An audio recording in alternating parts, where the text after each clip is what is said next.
आज हम जानेंगे कुंभ और महाकुंभ में अंतर। महाकुंभ की पौराणिक कथाएं। महाकुंभ क्यों मनाया जाता है दोस्तों?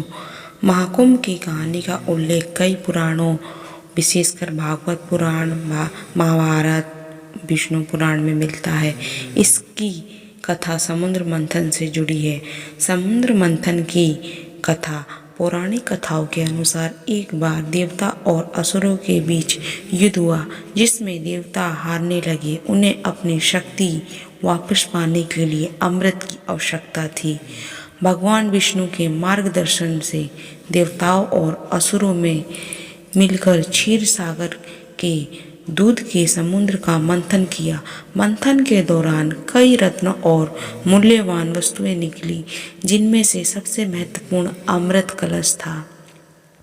जब अमृत कलश निकला तो देवताओं और असुरों में इसे पाने के लिए संघर्ष शुरू हो गया।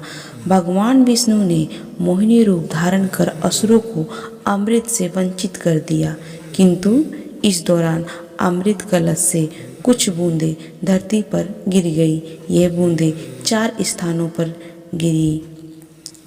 पहला हरिद्वार गंगा नदी, दूसरा प्रयागराज गंगा, यमुना और सरस्वती नदी का संगम, जहाँ पे 2025 में अभी के समय में महाकुंभ का आयोजन किया गया है।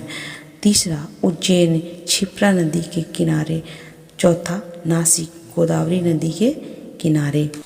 कुंभ और महाकुंभ में विशेष अंतर।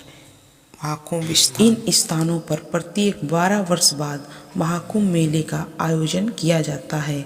माना जाता है कि इन स्थानों पर अमृत की बूंदें गिरने से ये स्नान करने वाले लोगों को मोक्ष की प्राप्ति होती है। महाकुंभ का धार्मिक और आध्यात्मिक महत्व भी हम जान लेते हैं। महाकुंभ मेला हिंदू धर्म में एक महत्वपूर्ण पर्व है। इसे आत्मा शुद्धि, पापों से मुक्ति और मोक्ष प्राप्ति का अवसर माना जाता है। माना जाता है कि इस महाकुंभ में स्नान करने वाले व्यक्ति की आत्मा शुद्धि हो जाती है और वह पापों से मुक्ति प्राप्त कर लेता है। इस दौरान लाखों श्रद्धालु और साधु संत एकत्र होते हैं और पवित्र नदियों में डुबकी लगाते हैं। स्नान का महत्व। महाकुंभ के दौरान किया गया स्नान धार्मिक दृष्टि से अत्यंत शुभ माना जाता है।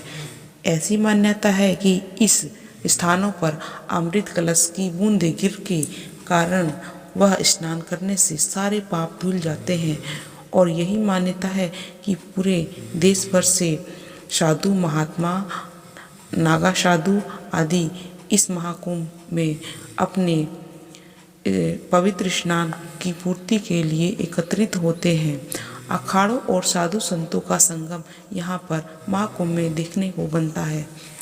महाकुंभ में विभिन्न अखाड़े का साधु संत एकत्र होते हैं।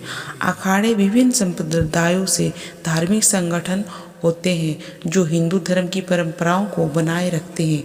प्रमुख आंकड़ों में चूना अखाड़ा, निर्जनी अखाड़ा, महावीरनी अखाड़ा और शामिल होता है। महाकुंभ को ऐतिहासिक दृष्टिकोण से देखें तो महाकुंभ मेले का आयोजन प्राचीन काल से होता आ रहा है। इतिहासकारों का मानना है कि इस मेले की परंपरा हजारों वर्ष पुरानी है।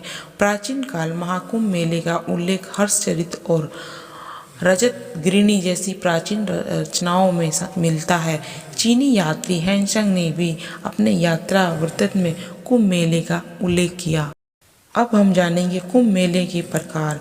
अर्ध कुंभ किसे कहा जाता है? अर्ध कुंभ प्रत्येक 6 वर्षों में आयोजित होता है। पूर्ण कुंभ मेले का महत्व। प्रत्येक 12 वर्षों में जो लगता है कुंभ का मेला उसे पूर्ण कुंभ कहते हैं। और महाकुंभ जो कि 144 वर्षों बाद आयोजित होता है, यानी कि ये जो हमारा 2025 का महाकुंभ लगा है ये 144 वर्षों बाद आयोजित हुआ है। मुख्य आयोजन जिन जगहों पर होते हैं गंगा, यमुना, सरस्वती, गोदावरी और क्षिप्रा नदियों के। महाकुंभ मेला न केवल भारत का बल्कि विश्व का सबसे बड़ा धार्मिक आयोजन है। यह न केवल धार्मिक और आध्यात्मिक महत्व रखता है बल्कि सामाजिक, सांस्कृतिक और आर्थिक दृष्टि से भी महत्वपूर्ण है। इस मेले में श्रद्धालु अपने पापों से मुक्ति और मोक्ष की प्राप्ति के लिए पवित्र नदियों में स्नान करते हैं। इस आयोजन से न केवल भारतीय संस्कृति की झलक मिलती है बल्कि यह विश्व के श्रद्धालु को आकर्षित करता है। महाकुंभ केवल एक मेला नहीं बल्कि हिंदू धर्म की महान आस्था, विश्वास और परंपराओं का प्रतीक है।